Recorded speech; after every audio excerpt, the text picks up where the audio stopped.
Today we've got section 9.3 rotation. So we're going to talk about distances, angle measures, and orientation of a geometric figure and how it stays the same when it's rotated about a center of rotation. So rotation about a point. So rotation of x degrees about a point Q, called the center of the rotation, that's what Q is a transformation with these two properties. So the image of Q itself for any other point V, QV prime and QV, and the measure of those angles of VQ, V prime is going to be equal to X. So it doesn't really matter what we choose here, but since we're doing a complete rotation, if I rotate it around that center, V is going to be the same degrees apart, just as if I were to make it for W. W is going to also have the same scenario where it's going to be that many degrees apart, and it's always going to be X degrees. So a rotation about a point is a rigid motion, which means that it's going to preserve all of those angle measures inside the figure, the distance inside the figure, and the distance between the points. So I'm going to write it as a x degree rotation of triangle UVW about point Q, and it looks like this. It's R, and then in the subscript it's x degrees comma Q, which x degrees is the amount of degrees that we're rotating. Q is the center. More often than not, we're going to be doing the origin, and pretty much everything in this class, we're doing the origin, and then it's of what triangle, and then it equals the image of that. So unless it's specifically stated, all of the rotations are going to be counterclockwise. So these are some rotations in the coordinate plane that I want you to take a look at, and we're going to look at them closely on the next little bit here. So if I do a 90-degree rotation, I'm starting at G, which was 2, 3. What's going to happen is I'm going to switch the X and the Y, and the Y is going to become negative. So basically, I'm thinking of going 90 degrees to the left.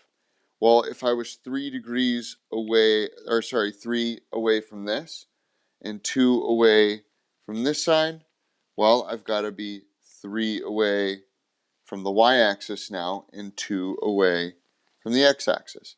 It just keeps going, and if I think about it in the coordinate plane and which quadrant it goes from, if it's in the first quadrant, it's got to go to the second quadrant. Second quadrant goes to the third, third goes to the fourth, fourth goes to back to the first. So if we think about it like that, and we know that x and y is going to be flopping, we should be able to tell you which one is negative and which one is positive, based on that idea. So when we rotate 180 degrees, all we're doing is we're making x and y negative. They stay in the same order. You could also think about this as a rotation 90 degrees to here, and then another rotation of 90 degrees to there. And so it would be two 90-degree rotations where we're going to flop the x and the y, and then flop it back, and then they both become negative. So if it starts in quadrant 1 for 180 degrees, it's going to end up in quadrant 3. If it started in 2, it ends up in 4.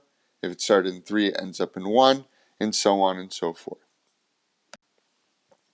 270 degrees, this can be categorized as a 90 degree to go to there, another 90 degree to go there, and then a third 90 degree to go there. No matter which way you look at it, oh, sorry, I made a mistake on that one. It's got to go to here. So 90 degree to go there, and then another 90 degree to go there. So it could be 3 90 degrees, or you could just think about it, well, it's 270 degrees. I got to go 3 quadrants, 1, 2, 3 away in the counterclockwise direction. And all I have to do is switch x and y each time. So each time I go, it swaps x and y. You could also think about it as 180 and then another 90, or you could think about it as going reverse 90 degrees. So what's cool about this one is when we rotate 360 degrees, we end up right back at the same spot. So G and G prime are the same thing. I like to think about it as if I were to be standing on a snowboard and I did a 360, I would do a full revolution, and when I would land, I'd be going the same exact direction. So 360 degrees, you end up with the exact same point that you started with. You could think about it as 4 90-degree rotations. That's kind of what I think about it each time. So it's like you swap x and y, then you swap x and y, then you swap x and y, then you swap x and y.